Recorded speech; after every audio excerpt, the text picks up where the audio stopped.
What he was clowning America for almost losing to South Sudan. 1 point was crazy. What did I say? Bro. I predicted this a while ago, bro. The fact that they had Wenyan Gabriel looking like a prime MJ, prime Kobe Bryant was blowing me, bro. You know what? I have a lot of things to say about this USA squad. All right, to begin with. Why did y'all bring in Derek White instead of bringing in one of the true hoopers that the United States has to have? Where is Jaylen Brown? Where is Jalen Brunson? Where is Jalen Green? Like, what's going on? What is happening? Where's Pablo Banchero? We could have brought another big man or something. Pablo Banchero. My bad, I spit all the way over you. Pablo Banchero. Juicy ass niggas better steady ass inside, bro. What the fuck? Anyway, they could have brought anybody, and Derek White is a weird choice. I don't know why. I think it had to be from the Celtics just because they won. I think so too. My whole thing is JB's on vacation. You see, he's having a great time. Bro, with the hose, with the bridge, just oh my god. Yeah. I'm trying to think. I need to go. Does Liz even play anymore? I haven't seen any news about her this entire season. Liz Cambridge. Does she just play overseas now? Because that's where the money is. No, she playing. I think she's playing. I haven't seen any news the entire season. Who was she on? Whose team was she on before? The Aces. She was on the Aces. Oh, I don't think she does. Because it's all been about Wilson. That's on the Aces right now. But back to the USA. I find it weird that they went and added another guard when they literally have Stephen Curry, Devin Booker, Anthony Edwards, who's some other guards that they have? Drew Holiday, and there's one more guard. And then you're going to add another small guard when we be getting our butts beat by their bigs down there? Yeah, no, that's crazy. I think their thought was they're going to put on a clinic if everybody could just do what they did.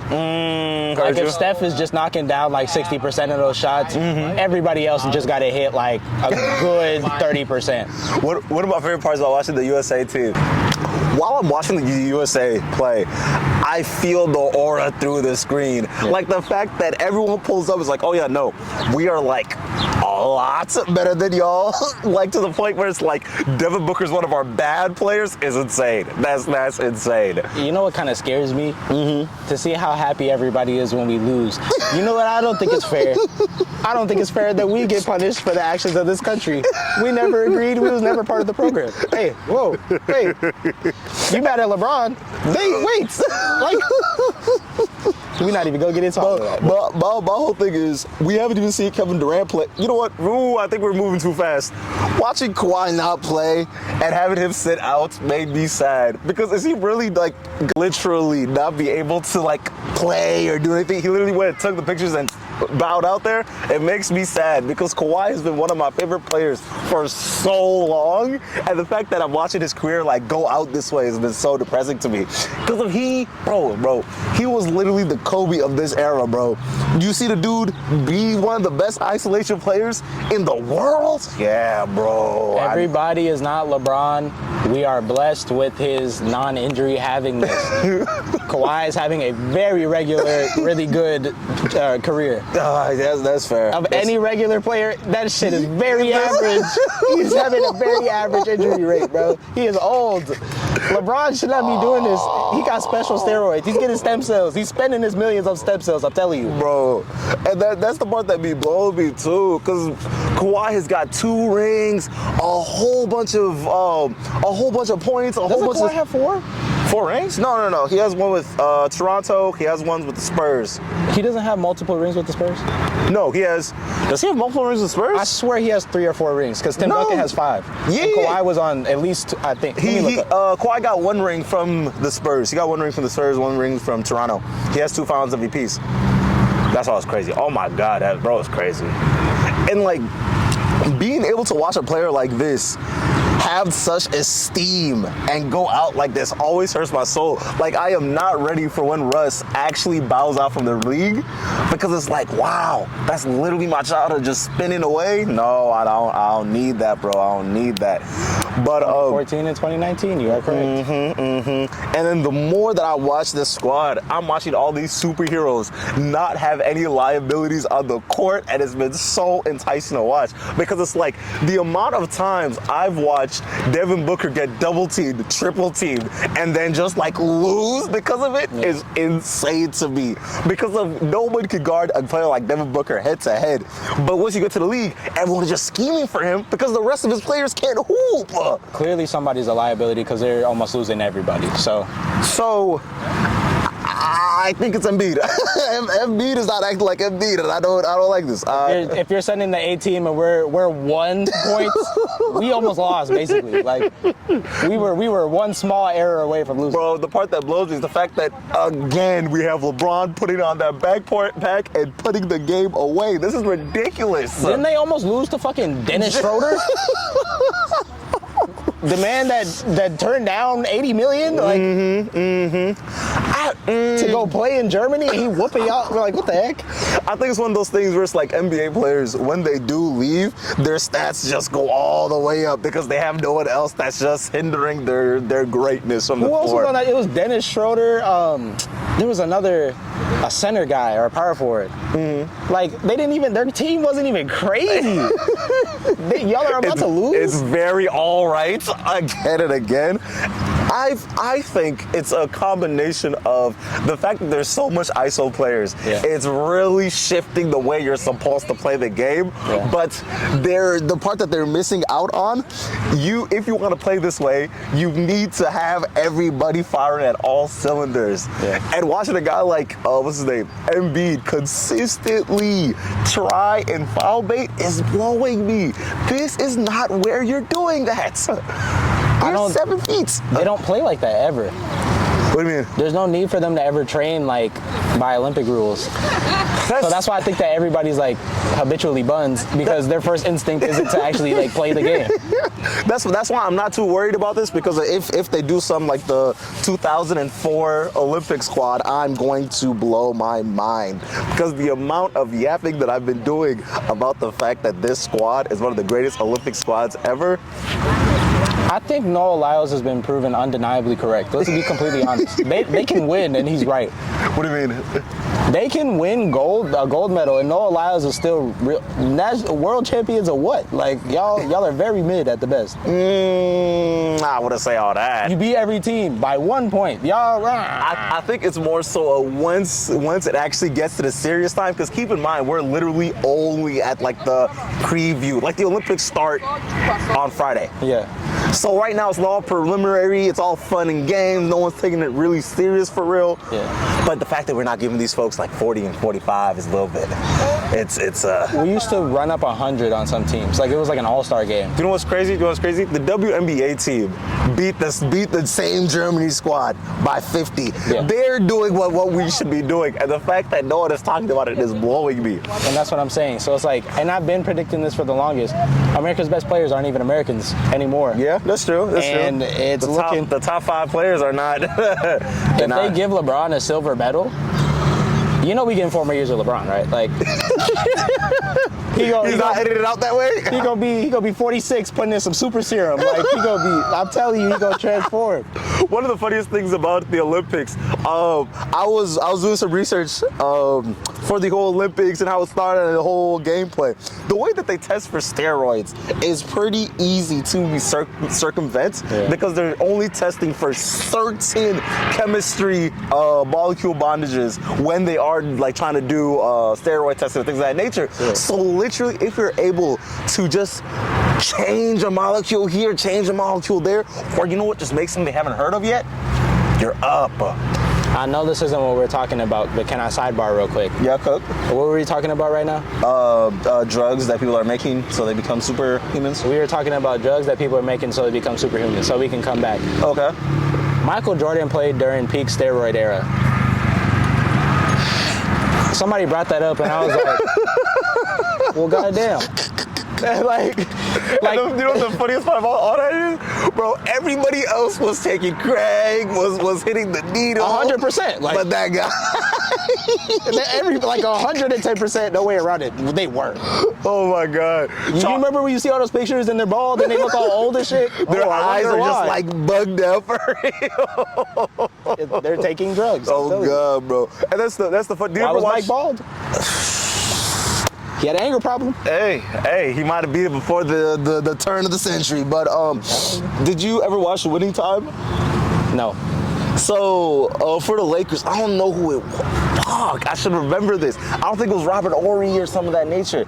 But there was a player on the team that was like addicted to like doing smoking cocaine and doing all that stuff. Yeah. And it got to the point where he needed it to be able to compete with a lot of the new dogs because if he was like getting slowly moved out the team. Because it's like I think 2 years into Magic stay. Yeah. So he's literally like, oh, this is gonna be my last year if I don't lock in. So he has this point of like having to actually take it to be able to compete. And that shit sounds so scary to me.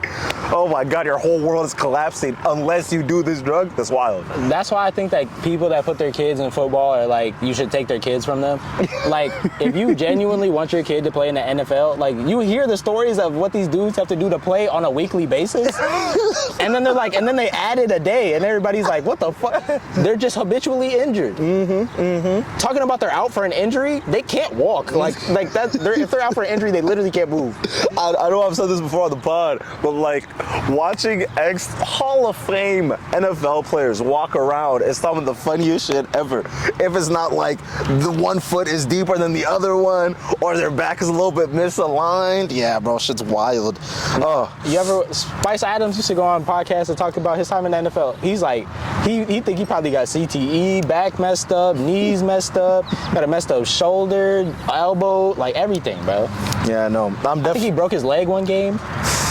Was that the person that LT broke his leg? LT broke that guy's leg? I'm not sure. Oh, okay. Is he a linebacker? I'm not sure. Oh, okay. I just know him as a comedian. Oh, fucking hell. He got hit so hard he became funny. He was just a I funny don't think guy? he was that good. Oh, okay. Yeah. I think he was like Terry Crews. He was there, but he wasn't there for long. Terry Crews is in the league? He was for a little bit. No fucking way. Actually? I think he played for the 49ers or the Ravens, something like that. I don't know. Terry Crews, Lord. We love that. Terry Crews, Lord. We love that. Do you think... You know what? I'm gonna yap about the Olympics a little bit more. Watching the Olympics, you realize that you have to be so certain in the way that you're coaching these guys, especially when it gets to the point of like managing egos and different energies. Because it's like, I remember in 04, the coach of the Olympic squad was the same coach that was coaching the Detroit Pistons. But it's like, the Detroit Pistons won, but it's like, you can't talk to those guys same way you talk to these guys. And it gets to the point where it's like, you know what, Larry Brown? Get away from me. I'm not going to listen to nothing. I'm not going to do nothing for you. And one of the wildest parts, what's his name? Sean Marbury? Stephon Marbury. He went to a reporter and he was talking about how Larry Brown was not coaching the correct way, and it was getting to the point where it's like he was trying to force these players to play like side characters when these are guys that are literally averaging 20 to 25 points a game, and it's like, you can't make me just get rebounds. Like, what do you mean just hustle? Especially when a lot of the players at that time didn't even want to be a part of the Olympic squad. Because keep it in mind, who wasn't playing? Vince Carter wasn't playing. Shaq wasn't playing. Ray Allen, like literally the cream of the crop. Tracy McGrady, and on were not able to play. And then also keeping this in mind, this was 3 years after 9/11. So to even get to Greece to play was a hassle and a half. So a lot of people were just like bowing out that way.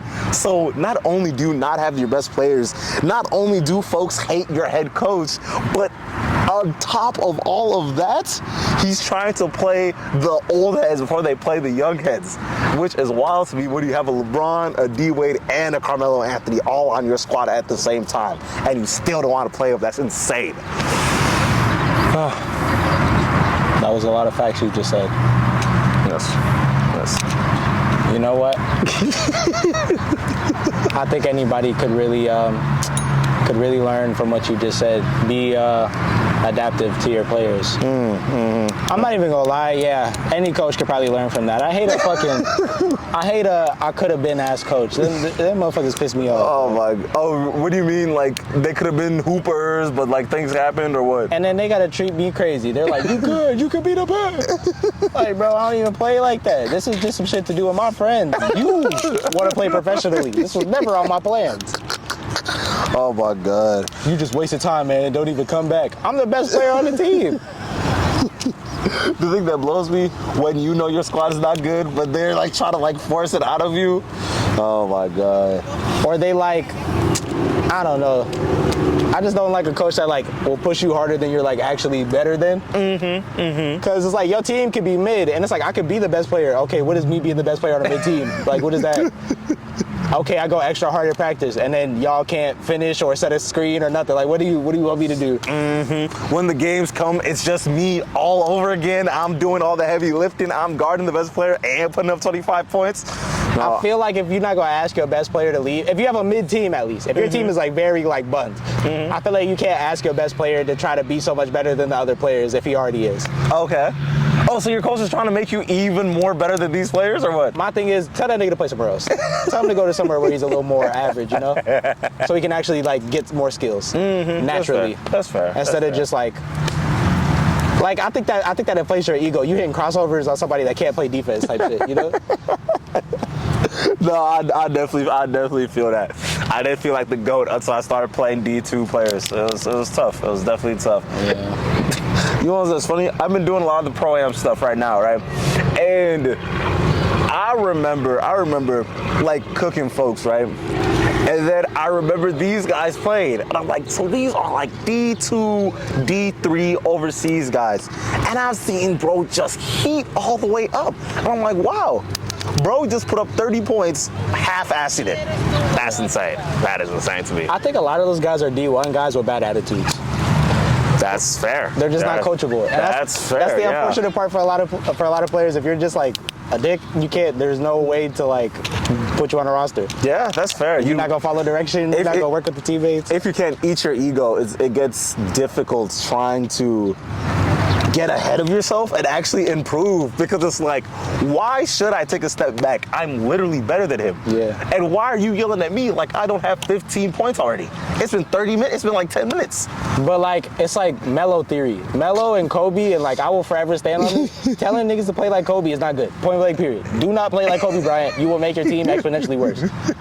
And Melo is proof of that. You literally have to be, and this is the thing, Kobe's playing games where he's putting up 30 shots and missing 18. Like, he's missing 24. Sometimes, yeah, there's some games, yeah. He has good games, but like my same thing with Melo. An average Melo game, like yeah, he might drop 30. That your team is buns though, because you're ISO the entire game. Yeah, that's and fair. not playing defense. That's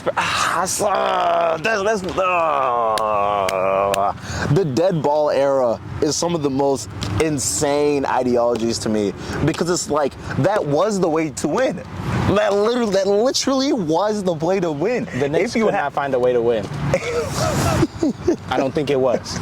But Carmelo ISO. That's my point though. That's my point though. If Melo was literally in the league just a little bit early, instead of being drafted in 2003, if he was drafted in like 1996, he would have been able to actually do something. Absolute pepperoni and cheese. What are you talking about? 96, you still got a healthy Shaq and shit. Hell no. All them niggas was still active. Melo was nice. Don't do that. And Melo would have been even nicer inside that field. Don't do this. Melo played in a worse era and was still mid. Stop. Worst era? No. Let's not do this. This is we are talking about players like prime James Harden in this era. Early 2000s? No. I'm talking about 2010. He got drafted in 03 when he get switched to the Knicks. 2009, 2010. All right. So from 2010 until he retired, what, in 2018 or whatever? Yeah, 2018, 19. During that era, who you telling me that's not a worse era? Then what? In the 90s. It's more entertaining. That's unfair. That is unfair. Technically, I would say it's not that they were worse. I'll take that back. If you're Carmelo, specifically. It's not that the players were worse. It's just the form of the game of basketball was just changing post ISO ball and then after the dead ball period. Because after the dead ball period, that's when we get right before the dead ball period and inside that time, that's when we get the Gilbert Arenas, the Allen Iversons, players like that were like really good at ISOing, and the whole form of basketball was designed around ISO players. But the thing is, he started, by the time you get Carmelo, when he was actually turning into his own player, you kind of get to exiting out that form of basketball, because that's when you start getting players like Stephen Curry, James Harden. LeBron James is like really LeBron James at that time. So it's like, it's tough. It's tough. It's definitely tough. You get players, and then not even to mention, the Spurs are still there and they're still dominant. So it's Spurs. What the fuck? All I'm saying is that Melo is better off in the era that he was than the 90s. No, he would have had more tools in the 90s if it was there instead of now. Because there was a lot more threats now than there was in the 90s. And there would have been more teams that would be more susceptible for a player like Carmelo Anthony than anything else. And that's why it gets tough trying to like move him around, because if he was a big bucket. He was a 6'9", 230 bucket. Okay, but that's in an era where they can't even touch him. What do you mean? He's playing what you're referencing, the bucket and all the rest of that. That's in an era where you can't even touch him. Okay. And you're saying Carmelo in the 90s is like, it's not even the same game. So especially with the hand check and all the rest of the shit, it's not the same. So you're saying, oh my God. When he was drafted in 2003, right? He was already one of the better buckets in the league. He was just young, because that was Nuggets. That was Nuggets Melo. Yeah. And he was still nice as Nuggets Melo. So I'm just saying, by the time he's like in full power New York Knicks Melo, I think he would be able to actually like compete bucket-wise at least, because he was able to put up enough. He was able to score at a clip like a Kobe, but it was just a little different era. It's okay. I think sometimes we get our nostalgia tied into like certain like players and things, and then elevate it more than it really is. I think that's what it is. Okay, that's fair. Because I feel like what you're saying is like saying like Lynn Sanity makes Jeremy Lin like one of the best players ever type shit. It's like saying because Melo ISO'd a couple games and looked cool. he's all time. Melo is not a Hall of Famer, like point blank period. Okay, that's fair. I would say he's not a Hall of Famer. And that's in an era catered to his playing style. Mm-hmm. He's like, you know what I'm saying? Okay, that's fair. I don't know. I feel like he was able to do a lot with the little that he had. He just had the problem of living in the same, literally, time frame as LeBron James. That's just the big problem. I feel like we talked a lot about Melo. Let's talk about Kian. He's looking nice. Kian? Pause. Again, his son. Oh, fuck yeah. Oh my God. His son's looking nice. Bro, him and Gil's kid, bro. Everybody keeps saying Gil's kid. I haven't seen him. Gil's kid is fucking scary, bro. Gil said his kid was nice. That's how I knew. Scary, bro. That's how I knew. When Gil said he was nice, he said you can play if you want to. I said, oh, he like that. Because Gil would be the first person to be like, fuck you, you suck. Sit the fuck down. Oh my God, that nigga is nice. My homie sent me a vid, bro. 6'7". Yeah. Bro, the best way I could explain it is if Gilbert Arenas had bread growing up. That's what it is, bro. He's just a fucking bucket. Like. Bro, you see how Gilbert's a fucking dickhead and ready to talk shit all the time? Yeah. Imagine that, but a nigga that could actually drop 38. So that's like... With good knees. Like literally. His mom had good knees. He got the jeans he needed. That's crazy. And that's the part that be blowing me about watching NBA kids. I'm like, bro, you don't even need it, bro. You don't even need it, bro. You don't need that shit. Oh my God. Now everybody's saying Bronny's looking like an NBA player now. I like how everybody chilled out. This was an ass draft class, but Cooper Flags next year? Nigga, this draft class was an ass. You know what? There's just limited superstars. I'll say that. There's limited superstars. Yeah. There's going to be a bunch of six-mens and a good KCP in the mix. Yeah. So yeah, but next